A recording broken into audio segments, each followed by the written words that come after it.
민사소송을 시작하기 전에 고소부터 하려는 분 많이 계십니다. 하지만 무턱대고 고소부터 진행하면 오히려 불리할 수도 있습니다. 훈이루TV 시작합니다.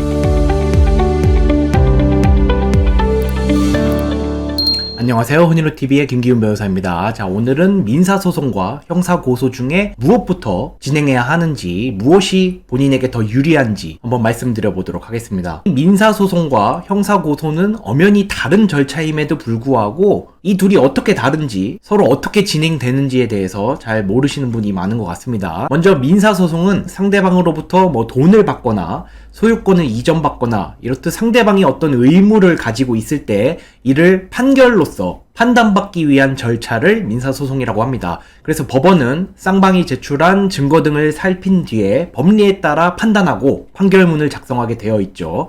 그리고 이런 판결문을 받아야만 우리가 강제를 할 수 있습니다. 즉 의무를 이행하지 않으면 우리가 강제해야 되겠죠. 이를 이제 강제집행이라고 하는데 이를 위해서는 판결문이 필요합니다. 그래서 나랑 상대방이 서로 대립하는 관계에서 법원의 판단을 받는 과정, 이것을 이제 민사소송이라고 하죠. 그리고 형사고소는 수사기관에 우리가 상대방의 범죄 사실을 알려서 처벌을 요청하는 것입니다. 그래서 상대방이랑 내가 싸우는 구도가 아니라 이 수사기관과 상대방이 싸우는 구도죠. 그래서 수사가 진행된 이후에 범죄가 인정되면 검사는 기소를 하게 되어 있고 이에 따라서 법원으로 가서 판단을 받는데 법원에서 결국 죄가 되는지 여부를 판단해서 판결을 내리는 이 절차가 이제 형사 절차고 이것을 시작하는 것이 바로 형사 고소입니다. 그래서 이렇듯 민사 절차와 형사 절차는 완전히 다른 것입니다. 우리가 일반적으로 상대방이 약속을 지키지 않았다, 돈을 빌리고 갚지 않았다던가,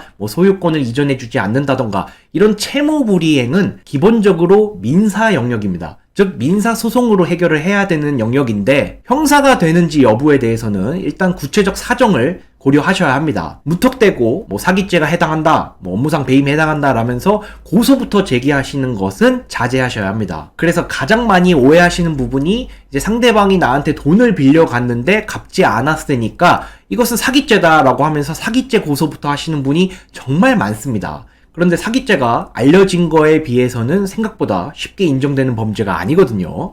그래서 먼저 내 사안이 상대방이 범죄가 되는지부터 꼭 체크를 하시고 고소로 나아가셔야 합니다. 그래서 민사로 해결할 수 있는 영역을 형사로 풀겠다. 이를 이제 민사의 형사화 문제라고 하는데 아무래도 이제 형사 절차가 개시되면 상대방이 상당한 압박을 받을 수도 있겠죠. 하지만 무턱대고 고소를 해서 형사에서 무혐의가 나오면 민사에서 오히려 불리하게 작용될 여지가 있습니다. 그래서 이를 꼭 기억해 두시고 차라리 민사소송에서 가압류나 가처분처럼 적절한 민사 조치를 취할 수 있는 것들이 있거든요. 이런 것들이 차라리 더 실용적일 수 있지 무조건 고소부터 해서 상대방을 압박하겠다, 이것은 좋은 생각은 아닙니다. 그래서 범죄를 구성하는지 여부부터 꼭 확인을 하시고 고소를 진행할지 여부를 판단하셔야 하는 겁니다. 다만 이제 범죄 행위로 내가 손해를 입었다, 예를 들면 정말 사기를 당했다던가 폭행을 당하셨다던가 명예훼손을 당했다던가 이런 경우는 이제 민사와 형사가 합쳐진 쟁점이죠. 왜냐하면 범죄 행위도 구성하는데 이로 인해서 내가 손해를 입었다,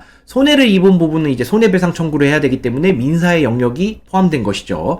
그래서 민사로 손해배상을 받고 형사로는 가해자가 처벌받게 만들어야 하는 것이기 때문에 이런 경우에는 형사고소가 진행될 필요가 있습니다. 형사고소를 먼저 할지 민사소송을 진행할지 순서는 정해진 것은 없습니다. 다만 이제 형사고소를 하셔서 만약에 죄가 인정된다, 그렇게 되면 민사에서는 이 형사의 죄가 인정됐기 때문에 훨씬 더 쉽게 판단할 여지가 높죠. 그리고 또 수사 과정에서 상대가 자신의 범행을 인정하면서 합의가 되는 경우도 있습니다. 그래서 이 합의 과정에서는 당연히 내가 입은 손해를 배상해달라, 즉 민사로 원래 해결했어야 하는 부분을 요구하실 수 있고 이를 합의금 명목이든 위자료든 각종 명목으로 돈을 받으면서 해결될 수도 있겠죠. 다만 이제 여기서 주의하셔야 할 부분은 최근 이제 검경 수사권 조정 이후에 경찰 수사 절차가 상당히 오래 걸리고 있습니다. 아무래도 업무 과중이나 이런 여러 가지 요인이 작용한 탓인 것 같은데 어쨌든 이전에 비해서 수사 절차가 상당히 오래 걸리고 있습니다. 그렇기 때문에 형사 고소를 진행하시고 형사 결과를 걸 토대로 민사를 진행하시려고 했는데